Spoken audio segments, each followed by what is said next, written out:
दोस्तों आज हम चर्चा करने वाले हैं कि मात्र बचे हुए 100 दिनों में पूरा सिलेबस करना है। सिर्फ बायोलॉजी अकेला तो सब्जेक्ट है नहीं, तो आपके पास लगभग 100 दिन है और इन 100 दिन में आपको 100 चैप्टर्स करने होते हैं। बस रिवीजन इस तरीके से करिए, क्योंकि एंड टाइम पे क्या होता है, बच्चे सब कुछ करना चाहते हैं, which is not possible. Now you need to prioritise. आपको प्रायोरिटी पे चीजें करनी पड़ेंगी। सर लेक्चर अगर मैंने देख लिया है, क्या मैं बार बार देखूं? नहीं, तो आप इस स्कोर को ला सकते हैं और ये 100 दिन के अंदर अचीवेबल है। कैसे अचीव होगा, इसके बारे में ही आज हम पूरी की पूरी चर्चा करने वाले हैं। जो एकदम एब्सोल्यूट है, जिनको हम छोड़ ही नहीं सकते गुरुजी, इनके बिना तो हमारा सिलेक्शन होगा ही नहीं, वो एलिमेंट्स देख लो। तो हेलो एवरीवन, कैसे हैं आप सब लोग? I hope each and every one of you is doing absolutely good. My name is doctor Vipin Kumar Sharma and मैं आप सभी लोगों का तहे दिल से स्वागत करता हूं हमारे इस प्यारे से प्लेटफॉर्म फिजिक्स वाला के ऊपर। दोस्तों आज हम चर्चा करने वाले हैं कि मात्र बचे हुए 100 दिनों में, वैसे हमारे पास 100 दिन से ज्यादा का टाइम है, लेकिन ये वीडियो मैं जस्ट इसलिए बना रहा हूं कि अगर आप इसे थोड़ा सा बाद में भी देखते हैं, 10, 12, 15 दिन बाद भी देखते हैं एंड आपको एक आइडियल स्ट्रेटजी की जरूरत होती है, तो आप इस वीडियो को फॉलो कर सकते हैं। मैं आपसे रिक्वेस्ट करूंगा कि आप अपने हाथ में कोई नोटपैड या कॉपी जरूर रखें, एक पेन रखें और जो आपको सबसे जरूरी बातें लगे इस वीडियो में उनको नोट कर लें, क्योंकि हो सकता है आपकी प्रिपरेशन में कुछ कमियां रह जा रही हो। उन कमियों को अगर आप अभी नोट कर लेंगे, अगर आप उनको अभी समझ लेंगे कि ये जो है कमियां है मेरी प्रिपरेशन में, इनके ऊपर मुझे ज्यादा काम करना है, तो अल्टीमेटली आपके लिए स्ट्रेटजी एकदम कारगर साबित होगी। अभी अगर आपको लगता है that you are lying at zero, जिसकी प्रोबेबिलिटी बहुत कम है, मैं हमेशा कहता हूं मेरे भाई, जीरो जैसा कुछ भी नहीं होता प्रिपरेशन में। अगर आपको यह भी पता है mitochondria is the power house of the cell, तो आप जीरो पे लाए नहीं कर रहे हो, it is just a myth. आपको हमेशा कुछ ना कुछ आ रहा होता है, हमेशा कोई ना कोई चैप्टर ऐसा होता है जिसके साथ आपकी सिनर्जी ठीक ठीक बैठी हुई होती है। अगर आपको सेल के बेसिक फंडामेंटल्स भी पता है कि cell is the structural and functional unit of life, sir मैंने सेल थ्योरी पढ़ी हुई है, मैंने माइटोकॉन्ड्रिया के बारे में थोड़ा बहुत पढ़ा हुआ है, क्लोरोप्लास्ट के बारे में पढ़ा हुआ है, पेरोक्सिसोम के बारे में पढ़ा हुआ है, सिलिया फ्लैजेला के बारे में पढ़ा हुआ है, तो भी ट्रस्ट में मेरे भाई, you are not at zero. हाँ, ये हो सकता है कि आपको उन कॉन्सेप्ट्स के ऊपर कॉन्फिडेंस नहीं है, बिकॉज आपने रिवीजन नहीं किया है। अगर आप रिवीजन कर लेंगे तो कुछ ना कुछ चैप्टर्स ऐसे होंगे जो कि आपके दिमाग में एकदम सेट हो जाएंगे और उसके बाद आपको फिर फर्दर सिर्फ क्वेश्चन प्रैक्टिस की जरूरत पड़ेगी। अभी हमारे पास वक्त काफी कम है। अगर मैं आपको आज की डेट बताऊं, थोड़ा आगे का ही बता देता हूं, लेट से हम 1 जनवरी से एकदम नई साल से इस शेड्यूल को फॉलो करना स्टार्ट करते हैं, तो हमारे पास जो है जनवरी पूरा महीना है, फरवरी पूरा महीना है, मार्च पूरा महीना है, अप्रैल पूरा महीना है, मोटा मोटा हमारे पास जो है यहां पर 120 दिन है। समझ लीजिए आप थोड़ा लेट भी स्टार्ट करते हैं तो आप 100 दिन का टारगेट लेकर के चल सकते हैं। अब इन 100 दिनों में आपको पूरा सिलेबस करना है। सिर्फ बायोलॉजी अकेला तो सब्जेक्ट है नहीं, तो मोटा मोटा आप ये मान सकते हैं कि देयर आर 100 चैप्टर्स। उससे कम ही चैप्टर्स हैं, क्योंकि बायोलॉजी में भी कुछ चैप्टर्स डिलीट हुए हैं, केमिस्ट्री फिजिक्स में भी कुछ चैप्टर्स गायब हुए हैं, कुछ की लेंथ छोटी हुई है। ओवरऑल अगर आप इजी कैलकुलेशन के लिए देखें तो आपके पास लगभग 100 दिन है और इन 100 दिन में आपको 100 चैप्टर्स करने होते हैं। इनमें से सबसे हाई यील्ड जो चैप्टर्स हैं ये कौन से सब्जेक्ट के हैं और पूरा सब्जेक्ट कौन सा है जो कि हाई यील्ड है? ये है आपका बायोलॉजी। क्यों गुरुजी? क्योंकि बायोलॉजी में अगर आप देखें तो चैप्टर्स का नंबर जो है ये कंपैरेटिवली कम है, लेकिन यहां से आपका सीधा सीधा 50% पेपर कवर हो जाता है। दूसरी इंपॉर्टेंट चीज, resources are very limited. Chemistry में कह नहीं सकते कहां से क्वेश्चन आएगा, फिजिक्स में कह नहीं सकते कि गारंटीड कहां से क्वेश्चन आएगा। ज्यादातर क्वेश्चन एनसीईआरटी से आते हैं, दैट्स ट्रू, लेकिन कुछ क्वेश्चंस बाहर भी आ सकते हैं। यहां पे अगर आप रिसोर्स की बात करें बायोलॉजी में, then NCERT is the prime resource. इससे बाहर क्वेश्चन नहीं जाता है और 1-2 क्वेश्चन अगर बाहर जाएगा तो उसको कोई भी सॉल्व नहीं कर पाएगा। वो मेरिट सेटिंग क्वेश्चंस होंगे। If you genuinely want a seat in medical college, तो आपको इन क्वेश्चंस को ही सॉल्व करना है जो कि एनसीईआरटी से आ रहे हैं। 1-2 जो ऊपर के क्वेश्चन है वो भी टेक्निकली आप एनसीईआरटी से कर सकते हैं, अगर आपकी ग्रिप बहुत अच्छी है तो। अगर आपने कॉन्सेप्ट्स को अच्छे तरीके से समझा है तो आप सॉल्व कर सकते हैं, तो कोई टेंशन वाली बात नहीं है। If you aim for 360 out of 360, तो भी आप एनसीईआरटी को मल्टीपल टाइम्स अगर पढ़ेंगे तो आप इस स्कोर को ला सकते हैं। और एक आइडियल स्कोर अगर अभी के लिए लेके चलें तो 350 जो है ये भी आप एक आइडियल स्कोर के तौर पे मान सकते हैं, और ये 100 दिन के अंदर अचीवेबल है। कैसे अचीव होगा इसके बारे में ही आज हम पूरी की पूरी चर्चा करने वाले हैं। कुछ ऐसी चीजें होती हैं जिनको आप स्किप नहीं कर सकते, जिनको हम कहते हैं एब्सोल्यूट मैंडेटरी चीजें। उनके बारे में सबसे पहले आपको बता देता हूं। जो एकदम एब्सोल्यूट है, जिनको हम छोड़ ही नहीं सकते गुरुजी, इनके बिना तो हमारा सिलेक्शन होगा ही नहीं, वो एलिमेंट्स देख लो। अगर इसके बाद आपके पास वक्त बचता है, अगर आप बहुत जिद्दी हो, अगर आप बहुत मेहनती हो, ये भी आप कर ले जाते हो बहुत जल्दी, इसके बाद अगर आपके पास वक्त बचता है तो आप अलग अलग चीजों पे कूद फांद कर सकते हो, लेकिन उससे पहले एब्सोल्यूट चीजें तो होनी ही चाहिए। एब्सोल्यूट चीजों में आपका आ जाता है लेक्चर। अब ये लेक्चर कोई भी हो सकता है, बायोलॉजी की बात करूं, it can be one shot. अगर आप मेरे वन शॉट देखना चाहते हैं, जूलॉजी 11th क्लास की जो है यूट्यूब पे अवेलेबल है, बॉटनी पूरी की पूरी अवेलेबल है, 12th क्लास जूलॉजी के भी टॉपिक्स आप टाइप करेंगे आपको सारे के सारे मिल जाएंगे। समझ लीजिए आप मुझसे ही पढ़ना चाहते हैं तो यहां पर जो है लेक्चर्स आपको मिल जाएंगे, एक बार इन लेक्चर्स को वॉच कर लीजिए एंड शॉर्ट नोट्स बनाइए। पूरी पोथी लिखने की जरूरत नहीं है, शॉर्ट नोट्स बनाइए। बॉटनी में तो आपके पास मैट डीजी की किताब भी है, तो उसमें मेरे हैंड रिटन नोट्स है, सीधा सीधा इनको भी यूज कर सकते हो, या फिर सीधा सीधा एनसीईआरटी में ही मार्किंग कर सकते हो, स्टिकी नोट चिपका सकते हो, कोई अगर आपको एक्स्ट्रा बात समझ में आई है तो। Lecture is an absolute necessity. यहां पे टाइम कैसे बचाना है सर बचे हुए वक्त में? मिशन 100 ज्वाइन कर रखा है, साथ साथ देखो रिकॉर्डेड लेक्चर्स है, टाइम जो है बचा करके देखो 1.5x पे आप आराम से लेक्चर को देख सकते हो और लेक्चर नोट्स को भी साथ साथ रिवाइज कर सकते हो। तो समझ लीजिए एक लेक्चर आपका 2 घंटे का है, आपने चीजों को रोक रोक के समझा तो भी अगर आप 1.5x पे भी देख रहे हो तो 1.5 घंटे में आपका लेक्चर खत्म हो गया। 30 मिनट में आपने झटपट लेक्चर खत्म होते ही नोट्स को रिवाइज कर लिया, तब की तब नोट्स को रिवाइज कर लिया, बिल्कुल भी ढील नहीं दी आपने अपने टाइम में। यानी 2 घंटे का लेक्चर 2 घंटे में ही कवर हुआ, लेकिन आपने एक बार नोट्स को और एनसीईआरटी को भी साथ साथ पढ़ लिया है, एक बार साथ साथ रीडिंग मार ली है, तो आपका कंप्लीट काम यहां पर खत्म हो चुका है। इसी प्रकार से आप फिजिक्स में करेंगे। फिजिक्स में आपको 2 घंटे का लेक्चर है, थोड़ा सा फास्ट पेस पे देखो और उसके बाद उनके नोट्स को, फॉर्मूलाज को रिवाइज करो, एक बार एनसीईआरटी या फिर जो भी डीपीपी आपको मिली है उसको सॉल्व कर लो। सिमिलरली आपको 2 घंटे का लेक्चर केमिस्ट्री का मिलेगा, केमिस्ट्री में 1.5 घंटे में लेक्चर देखो, या आपकी स्पीड अगर और अच्छी है, रिवीजन के लिए देख रहे हो तो 1 घंटे में लेक्चर देखो, बचे हुए 1 घंटे में नोट्स को रिवाइज करो, क्वेश्चन सॉल्व करो, डीपीपी सॉल्व करो, ये सारे काम करो, ये आपके हो जाने चाहिए। तो lecture is a absolute mandatory चीज। दूसरी इंपॉर्टेंट चीज जो है पोस्ट लेक्चर, वो है एनसीईआरटी रीडिंग। इसको आप नहीं छोड़ सकते। एनसीईआरटी रीडिंग कम से कम 5 बार आपको करनी चाहिए बिफोर योर नीट एग्जामिनेशन, ये आपको करनी चाहिए। उसके अलावा अगर मैं आपको बताऊं तो आपको करने चाहिए पीवाईक्यूज। पीवाईक्यूज कब से कब तक के? अगर आपके पास ज्यादा टाइम है तो 2013 से 2025 के पेपर आप कर सकते हो। हमेशा याद रखिए कि जब भी आप पीवाईक्यूज सॉल्व कर रहे हैं, start from recent to backwards. यानी अगर आपको 5 साल के पेपर सॉल्व करने हैं तो आप कौन कौन से करेंगे? 2025, 2024, 2023, 2022, 2021। Always go from recent to backwards. अगर आपके पास ज्यादा टाइम है, आप और सालों के पेपर सॉल्व करना चाहते हैं तो 20 के भी कर लीजिए, 19 के, 18 के, 17 के एंड सो ऑन। ऐसे करते करते पहली बार जो नीट का पेपर हुआ था, नीट नाम जब आया था, इंट्रोड्यूस हुआ था, दैट वाज इन 2013। उसके बाद से पैटर्न में बहुत ज्यादा चेंजेस नहीं आए हैं, थोड़ा बहुत आपका ऊपर नीचे हुआ है लेवल, और वो हर साल होना भी चाहिए। एकदम यूनिफॉर्म पेपर तो किसी साल नहीं बनता, क्योंकि पेपर बनाने वाले लोग ही डिफरेंट होते हैं, तो उनकी आइडियोलॉजी भी पेपर को लेकर डिफरेंट होगी। तो जाहिर सी बात है, ये 2013 के बाद के पेपर अगर आप सॉल्व कर लेते हैं, then you are more than done. इसके बाद अगर आपके पास टाइम बचता है, अगर टाइम बचता है, समझ लो अगर टाइम नहीं बच रहा है, इतनी ही चीजों को कम से कम 5 बार रिवाइज करिए। 5 बार एनसीईआरटी पढ़ी, लेक्चर नोट रिवाइज किए, 5 बार जो भी पीवाईक्यूज हैं इनको विद एक्सप्लेनेशन आपने रिवाइज किया, विद एक्सप्लेनेशन रिवाइज किया, करेक्ट। इसके बाद आपको देने हैं मेरे दोस्त टेस्ट। पार्ट वाइज टेस्ट हो सकते हैं, फुल लेंथ टेस्ट हो सकते हैं। कम से कम मान के चलिए अगले 120 दिनों में या 100 दिनों में कम से कम मैं कह रहा हूं 30 टेस्ट तो देने ही देने। हर तीसरे दिन आपका टेस्ट होना चाहिए, हफ्ते में 2 टेस्ट आपके होने चाहिए मिनिमम, बता रहा हूं मेरे दोस्त। इससे ज्यादा अगर आप दे रहे हो तो बहुत अच्छी बात है। मिनिमम कम से कम 25-30 टेस्ट तो आपके होने ही होने चाहिए। और ये सिर्फ 30 टेस्ट नहीं है, अगर एक टेस्ट में आप मान के चलते हो 200 क्वेश्चन आ रहे हैं, 180 है, इजी कैलकुलेशन के लिए 200 मान के चलते हैं, 6000 क्वेश्चन है मेरे भाई ये। और सिर्फ 6000 क्वेश्चंस नहीं है, 24000 ऑप्शंस हैं। हर ऑप्शन को भी अगर गौर से देख गए कि कौन सा ऑप्शन उत्तर है तो क्यों, कौन सा ऑप्शन उत्तर नहीं है तो क्यों, तो आप 24000 अलग अलग क्वेश्चन बना गए। टेक्निकली इतना बड़ा गेम है ये।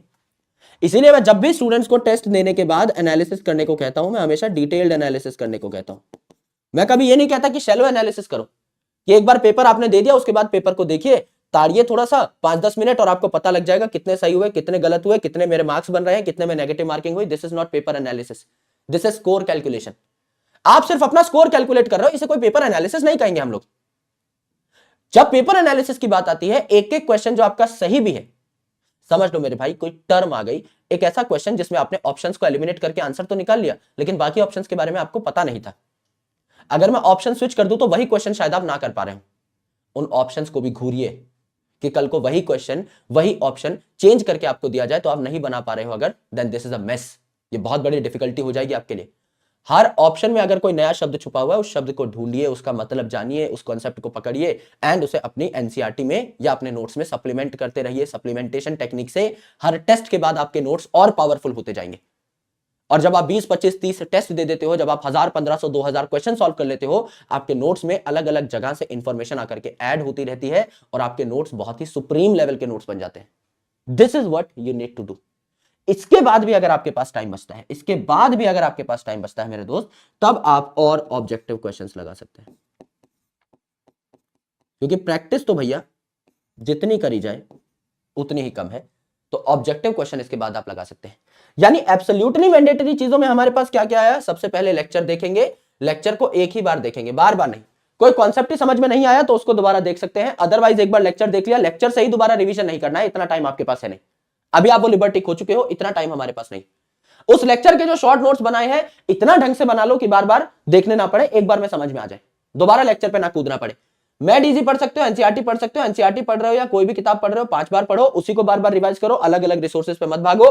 2013 से 25 तक के पेपर सॉल्व कर सकते हो, पिछले 5 साल के पेपर सॉल्व करने हैं तो 20-21 तक के पेपर सॉल्व कर सकते हो। यस, 5 बार कम से कम इन सारी चीजों का रिवीजन करना है जो ऊपर लिखी हुई है। यानी आपने लेक्चर ले लिया तो लेक्चर नोट्स आप कम से कम 5 बार रिवाइज करेंगे, एनसीईआरटी कम से कम 5 बार पढ़ेंगे, और पीवाईक्यूज में जितने भी क्वेश्चन आपसे बन गए, बहुत अच्छी बात है, उनमें देखिए कोई नया ऑप्शन है जो कि आपको नहीं पता था पहले से, तो उसके बारे में थोड़ी सी जानकारी जुटाइए। और आपको लगता है कि कोई ऐसा सवाल जो आपसे गलत हो गया है तो उसकी एक्सप्लेनेशन को पढ़िए, कुछ नया अगर आपको सीखने को मिल रहा है तो उसे अपने नोट्स में सप्लीमेंट कर लीजिए। उसके बाद टेस्ट दीजिए, टेस्ट में भी सारे के सारे नए ऑप्शंस को देखिए एंड जो सवाल गलत हुए हैं उनके रीजंस के ऊपर पॉन्डर करिए कि सवाल गलत क्यों हो रहे हैं। यानी टेस्ट एनालिसिस करना पड़ेगा, और टेस्ट एनालिसिस करोगे तो कम से कम आपके 25,000 क्वेश्चंस या ऑप्शंस सॉल्व हो रहे होंगे।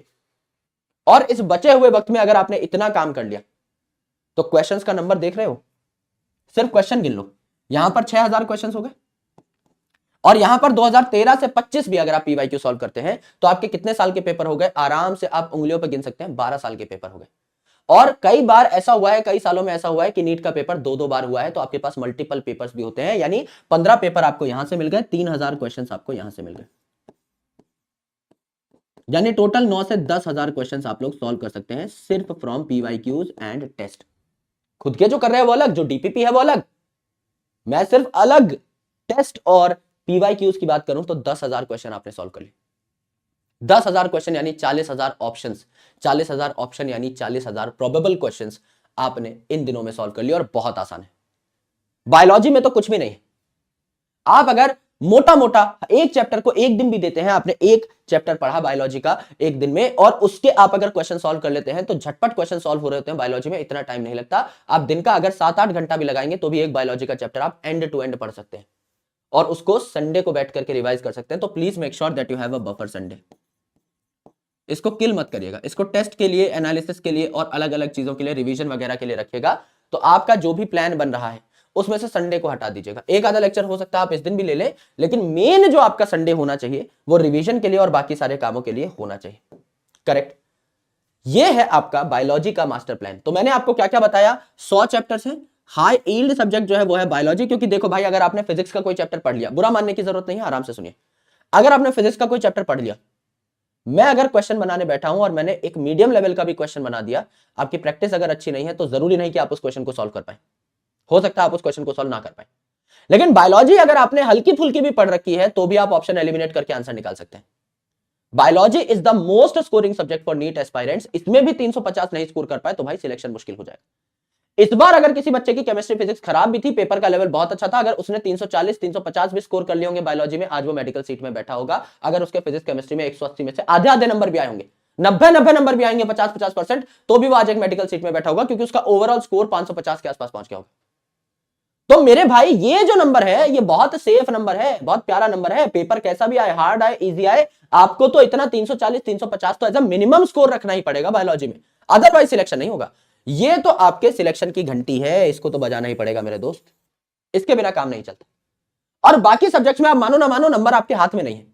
आप कभी भी कॉन्फिडेंस से ये नहीं बोल पाओगे until unless you are a prodigy, आप बहुत तगड़े स्टूडेंट हो, अलग बात है। अदरवाइज आप ये नहीं बोल पाओगे कि यार मेरे फिजिक्स में 180 आ जाएंगे, मेरे केमिस्ट्री में 180 आ जाएंगे, नहीं बोल सकते। बायोलॉजी में बोल सकते हो कि यार अगर मैंने पढ़ लिया है एनसीईआरटी कई बार, मैंने पीवाईक्यूज लगा लिया है, मैंने अच्छे तरीके से रिवीजन कर लिया है, 350 नंबर से 360 नंबर के बीच में मेरे बन रहे होंगे अगर मैं अच्छे से पेपर अटेम्प्ट कर गया तो यहां पे ये जो श्योरिटी है ये आपको मिल जाती है। और कंटेंट भैया इस बार बॉटनी जूलॉजी पढ़ा रहे हैं मिशन 100 में। कंटेंट आप देखोगे आपको पता लग जाएगा कि एक एक चीज आपको क्लास में ही याद हो रही है, रिवीजन का पूरा टाइम मिलेगा। मैं ये मान के आऊंगा क्लास में कि आपको कुछ भी नहीं आता है, आपको कुछ भी नहीं आता है, I start from absolute scratch और मैं आपको सारे कंसेप्ट क्लियर करा के विद क्वेश्चंस जो है आराम से ड्रॉप कर दूंगा घर पे, एकदम बिंदास। फिर practice practice practice, that should be your motto.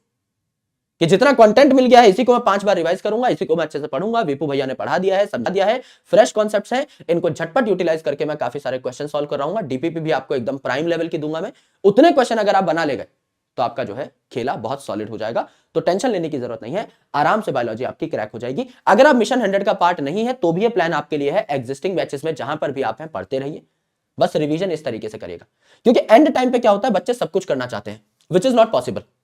Now you need to prioritise, आपको प्रायोरिटी पे चीजें करनी पड़ेंगी। सर लेक्चर अगर मैंने देख लिया है, क्या मैं बार बार देखूं? नहीं।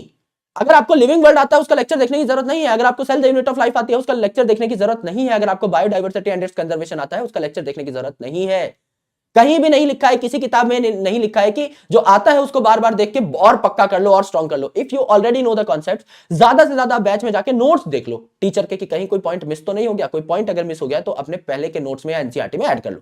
इतना कर सकते हो, इससे ज्यादा करने की जरूरत नहीं है। When you start from zero, आप में से काफी लोग सच में ही जीरो से स्टार्ट करते हैं, विच इज रॉन्ग। अगर किसी बच्चे का वीक है कंसेप्ट, अगर किसी को सच में लगता है कि यार लिविंग वर्ल्ड के क्वेश्चन नहीं बनते सर मेरे से, आप बिल्कुल लेक्चर देखिए, आपका देखना बनता है लेक्चर, क्योंकि आप अदरवाइज इनसिक्योर हो जाओगे, आपको फोमो हो जाएगा कि कहीं सर इस चैप्टर से एक भी सवाल आ गया तो मेरा कहीं गलत ना हो जाए। आपका लेक्चर देखना बनता है, पर एक ऐसा बच्चा जिसने लिविंग वर्ल्ड 10 बार पढ़ रखा है उसका लेक्चर देखना नहीं बनता। अब आपकी सिर्फ क्वेश्चन प्रैक्टिस बनती है। आपने अगर cell the unit of life पढ़ा हुआ है, 90% भी आपको आता है, बचे हुए 10% के लिए लेक्चर देखने की जरूरत नहीं है। You need not have to follow the very same path जो कि आप ऑलरेडी फॉलो कर चुके हैं। नहीं करना है बार बार वही सेम काम, तो उसको छोड़ दो एक बार के लिए, right? You do not have to start from zero all the time. जहां जहां वक्त बचा सकते हो वहां बचाओ। जैसे रेस्पिरेशन इन प्लांट चैप्टर है, आपको लगता है सर मुझे ग्लाइकोलिसिस नहीं आती और इलेक्ट्रॉन ट्रांसपोर्ट सिस्टम नहीं आता, बाकी मेरे को सब आता है, तो सिर्फ यही देखो ना जो जो नहीं आता है। पूरा देखने की जरूरत नहीं है, सिर्फ वही देखो जो जो नहीं आता है। As simple as that. मैं इतनी ही बात आपको कहना चाह रहा हूं।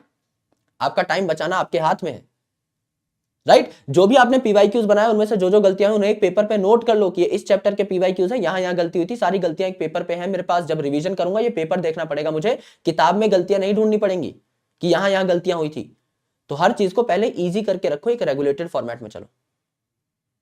100 दिन 120 दिन का टाइम। आप पूछे कि भैया क्या मैं एम्स दिल्ली में लैंड कर सकता हूं? भाई सच बता रहा हूं, दिल से बता रहा हूं, नहीं कर सकते। Until unless you are a prodigy, आप बहुत तगड़े दिमाग के बहुत जिद्दी आदमी हो जो कि 100 में से एक निकल जाता है, तो आपको भी पता है कि आप बहुत मेहनत करोगे, एकदम चीर फाड़ डालोगे तो किया जा सकता है। नीट का पेपर जो है वो बहुत ही सेट पेपर आता है। एक टॉपर भी हाईएस्ट नंबर जो लेके आएगा उतने नंबर आप भी ला सकते हो अगर पेपर का लेवल आसान हुआ तो you can also be at that spot.